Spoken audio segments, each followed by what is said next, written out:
Witajcie w kolejnym odcinku podcastu historycznego. Akty odwetu i zemsty towarzyszą ludziom od zarania dziejów. Cofnijmy się w daleką przeszłość i przenieśmy się do roku 1124, aby przyjrzeć się krwawemu odwetowi i bitwie pod Wilichowem, starciu, które przypomniało Rusi o potędze księstwa polskiego. Dowiecie się, co doprowadziło do tego konfliktu i jakie były konsekwencje tej bitwy. Dlaczego Bolesław Krzywousty dokonał tak krwawego odwetu i zemsty? Na początku XII wieku Europa Wschodnia była areną licznych konfliktów i zmieniających się sojuszy. Minęły już lata walk o tron księstwa polskiego. Książę Zbigniew, największy rywal Bolesława, zmarł po oślepieniu. Podobny los spotkał też prawdopodobnie Palatyna Sieciecha. Na książęcym tronie zasiadł niepodzielnie Bolesław III Krzywousty. Polska pod rządami Bolesława dążyła do umocnienia swojej pozycji zarówno wewnętrznej, jak i na arenie międzynarodowej. Jednym z kierunków ekspansji była Ruś, gdzie rywalizujące księstwa często wchodziły w konflikt z Polską. Książę przemyski Wołodar z dynastii Rurerkowiczów wszedł w konflikt z Krzywoustym.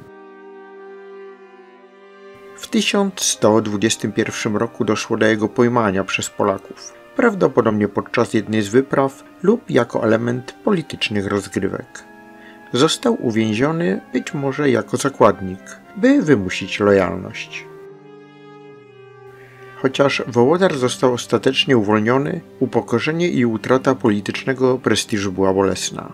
Jan Długosz donosi, że w 1124 roku Wołodymirko, syn Wołodara, na polecenie ojca zaatakował Polskę. Pragnąc odzyskać prestiż i zrekompensować straty poniesione przez ojca, Wołodymirko zorganizował najazd na polskie ziemie. Wykorzystując nieobecność Bolesława Krzywoustego, jego wojska spustoszyły okolice Biecza, paląc, grabiąc i mordując poddanych księcia polskiego. Wołodar umiera w 1124 roku, pozostawiając tron przemyski dwóm synom, Wołodymirce i Rościsławowi. Wołodar nie dożył tego, co zdarzyło się w następnym roku. Rok 1125 to czas zemsty. Krzywousty nie mógł natychmiast interweniować, ponieważ w 1124 roku przebywał na Pomorzu, zajęty chrystianizacją tych terenów. Jan Długosz pisze, że Bolesław Krzywousty był w tym czasie w Danii i przejął tam olbrzymi skarb, który zgromadził zamordowany król duński. To fajna legenda, bajka i historia, ale na inny film. Jeżeli będziecie chcieli ją poznać, to dajcie znać w komentarzach. Wrócimy jednak do tematu. Ten akt agresji Rusi spotkał się z krwawą reakcją ze strony księcia. Bolesław III Krzywousty zorganizował wyprawę odwetową, której kulminacją była bitwa pod Wilichowem. Wieś ta znajdowała się prawdopodobnie na pograniczu ziemi przemyskiej i sanockiej nad rzeką San. Choć szczegóły bitwy są skąpe, wiadomo, że polskie siły dowodzone przez Bolesława odniosły zdecydowane zwycięstwo nad wojskami Wołodymirka i jego brata Rościsława. Pokonani ruscy kniaziowie zbiegli do Halicza, gdzie próbowali zebrać nowe siły.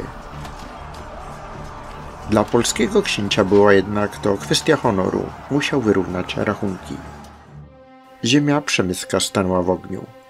Rozpoczęła się zakrojona na szeroką skalę akcja odwetowa. Wojowie Bolesława palili wsie, grabili dobytek i mordowali mieszkańców. Przez kilka tygodni siali zniszczenie w rejonie.